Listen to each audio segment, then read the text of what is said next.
وعلى آله وأصحابه وأزواجه وأهل بيته أجمعين برحمتك يا أرحم الراحمين. میرے انتہائی واجب الاحترام قابل صدق احترام بزرگوں دوستوں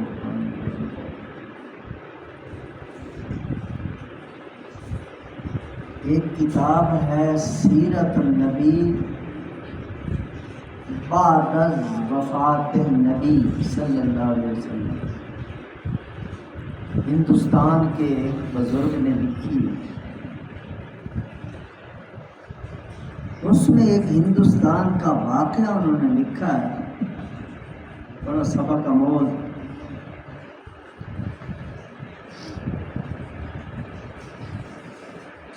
کافی عرصہ پہلے کی بات ہے.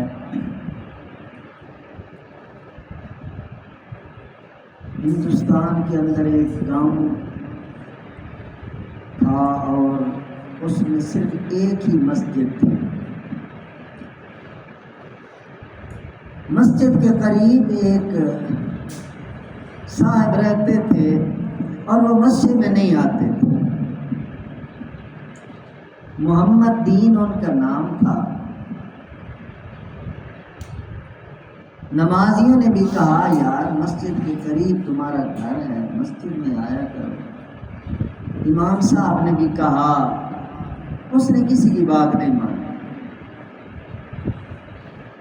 کہتے کہتے جب سب تنگ آ گئے تو امام صاحب نے ایک دفعہ ممبر پہ بیٹھ کے اعلان کر دیا کہ میں تم لوگوں سے بھی وعدہ لیتا ہوں اور خود بھی اعلان کرتا ہوں, یہ محمد دین جب فوت ہوگا میں اس کی نماز جنازہ نہیں پڑھاؤں, اور آپ سے بھی وعدہ لیتا ہوں آپ نے بھی اس کی نماز جنازہ نہیں پڑھی. میں مسجد کے قریب اس کا گھر ہے, کبھی مسجد نہیں آیا ہے. احتجاج تھا بھائی کسی طرح اس کو بات سمجھ آ گئی, مگر پھر بھی وہ محمد دین مسجد میں نہیں آیا. وقت گزرتا گیا میرے محترم دوستوں. محمد دین کی وفات کا وقت تھا. آخر اختتام ہونا ہے, جیسے زندگی گزارو اینڈ تو ہونا ہی ہے. وفات ہو گئی. اب گھر والے پریشان, رشتہ دار پریشان, بچے پریشان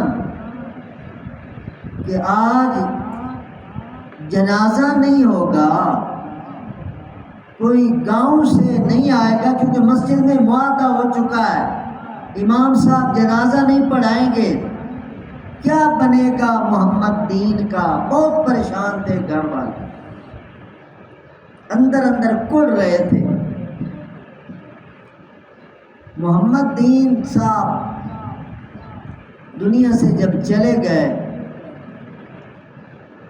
تو امام صاحب کو کسی نے بتایا بھی نہیں تھا.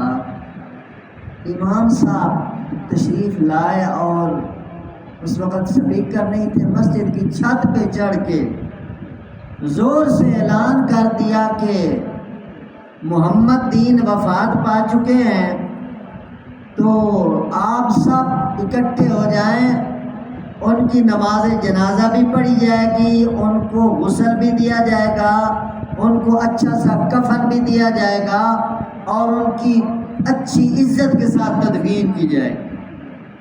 لوگ بڑے خوش ہو گئے, یار مسئلہ حل ہو گیا. امام صاحب نے اعلان کر دیا. ایک ہی مسجد تھی, ایک ہی امام صاحب. خیر اعلان ہو گیا اور بڑے معزز لوگ امام صاحب کے پاس آئے. حضرت بہت اچھا آپ نے اعلان فرمایا ہے, مگر ہم حیران ہیں کہ مسجد کے اندر معاہدہ کیا تھا آپ نے, اور پوری بستی سے آپ نے عہد لیا تھا کہ محمد دین کا جنازہ نہیں پڑھنا, آج یکدم بدلے کیوں ہو؟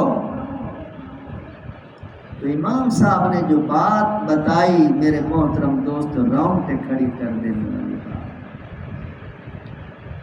امام صاحب نے فرمایا کہ رات کو حضور صلی اللہ علیہ وسلم کی زیارت ہوئی اور مجھے کسی نے نہیں بتایا کہ محمد دین وفات پا چکے ہیں۔ ان کے گھر والوں نے مجھے نہیں خبر دی، کیونکہ ان کو تو پتہ ہے کہ امام صاحب جنازہ نہیں پڑھائیں گے۔ مجھے خواب میں حضور نے بتایا اور حضور علیہ السلام نے فرمایا کہ امام صاحب آپ نے غسل بھی دینا ہے محمد دین کو اور کفن بھی پہنانا ہے اور جنازہ بھی پڑھانا ہے اور بڑی عزت کے ساتھ اس کی تدفین کرنی ہے۔ امام صاحب قوم کو بتاتے ہیں کہ میں نے خواب ہی کے اندر بڑے ادب کے ساتھ حضور صلی اللہ علیہ وسلم سے عرض کیا، حضرت آپ کی رحمت للعالمین پر قربان جائیں، مگر اس میں راز کیا ہے؟ ہم نے تو معاہدہ کیا ہوا تھا کہ اس کی نماز جنازہ نہیں پڑھنی، یہ بے نمازی تھا، کبھی مسجد میں نہیں آیا، ہم سمجھا کے تھک گئے، تو یا رسول اللہ کوئی ہمیں ذرا حکمت سمجھائی جائے۔ ویسے تو ٹھیک ہے آپ کا حکم سر آنکھوں پر، مگر اس کے پیچھے ریزن کیا ہے، وجہ کیا ہے، کیوں یہ حکم دیا جا رہا؟ تو حضور علیہ السلام نے پھر خواب میں بتایا کہ چند دن پہلے یہاں کوئی بادل آئے تھے، جی آئے تھے، بارش برسی تھی، ہاں جی بادل بھی یکدم آئے تھے، بارش بھی برسی تھی، بالکل ہوا تھا۔ تو حضور صلی اللہ علیہ وسلم نے بتایا کہ جب بارش برس رہی تھی تو محمد دین کی بیوی نے محمد دین کو کہا کہ مکان کی چھت پہ چلے جاؤ، وہاں لکڑیاں بھی پڑی ہیں اور گوبر کے وہ بناتے ہیں ہمارے علاقے میں وہ جلانے کے لیے پیڑے سے، وہ بھی خشک پڑے ہیں، تو ان کو بھی اٹھا کے لے آؤ، لکڑیاں بھی اٹھا کے لے آؤ، کیونکہ بارش آ جائے گی تو پھر شام کو کھانا نہیں بن سکے۔ تو محمد دین ٹوکرا لے کے چھت پہ چڑھنے لگے۔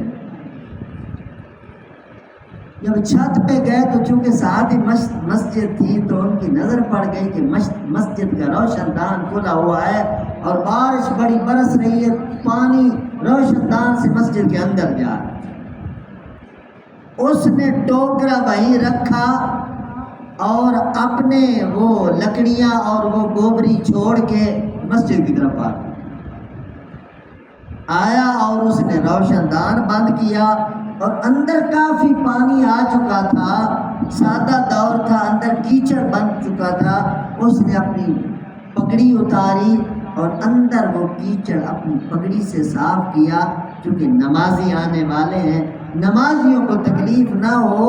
تو حضور علیہ السلام فرماتے ہیں کہ محمد دین کا یہ عمل اس کی رحمت بخشش کے بہانے ڈھونڈتی ہے۔ محمد دین کا یہ عمل کہ اپنے گھر کو چھوڑ کر، اپنی لکڑیوں کو چھوڑ کر، اپنا کھانا پانی بھول کر مسجد کی اہمیت کے لیے آنا اور نمازی جو سجدے کرنے والے ہیں ان کا خیال کرنا اللہ کو اتنا پسند آیا، اس عمل کی وجہ سے اللہ نے اس کے سارے گناہوں کو معاف کیا۔ کیا بات ہے میرے محترم دوستو، یہ تو شان ہے نا مسجد کا خیال کرنے والوں کا، جو مسجد میں نماز پڑھنے کے لیے آنے والے لوگ ہیں ان کا خیال کرنے والے بندے کا اللہ کا اس کے ساتھ یہ برتاؤ ہے۔ تو جو نمازی ہیں، نماز کے لیے آتے ہیں، ان کی شان کچھ اور ہے۔ جو سجدوں کے لیے آتے ہیں، دیکھو نا قرآن پاک میں ایک جگہ آتا ہے، حضرت ابراہیم علیہ السلام کو اللہ نے حکم دیا تھا طہر بیتی للطائفین والعاکفین والرکع السجود، اے میرے ابراہیم پیغمبر خانہ کعبہ کی صفائی رکھا کرو۔ کن کے لیے؟ جو طواف کرنے آتے ہیں، جو اعتکاف کرنے آتے ہیں، جو رکوع سجود کرنے، یہ نماز پڑھنے کے لیے آتے ہیں، یعنی نماز پڑھنے والوں کا یہ اکرام انتظام ہے۔ تو میرے محترم دوستو، بات یہ ہے کہ اللہ کے گھر کے ساتھ وابستگی رکھو، صفائی کرو، خدمت کرو، خلوص دل کے ساتھ۔ جو بھی عمل کیا جاتا ہے اللہ کی نظر میں بڑا مقبول ہوتا ہے۔ اللہ مجھے اور آپ سب کو آخر دم تک اپنے گھر کی محبت نصیب فرمائے، اور اپنے گھر کے ساتھ وابستگی کے ساتھ اللہ ہمیں موت نصیب فرمائے۔ وما علینا الا البلاغ۔ الحمدللہ رب العالمین والعاقبۃ للمتقین، والصلاة والسلام علی سید الانبیاء والمرسلین۔ اللهم اغفر لنا وللمؤمنین والمؤمنات والمسلمین والمسلمات الأحياء منهم والأموات من الجنة والناس أجمعين إنك سميع قريب مجيب الدعوات رب ارحمهما كما ربياني صغيرا صلى الله تعالى على حبيبه وخير خلقه سيدنا محمد وعلى آله وأصحابه وعلى بيته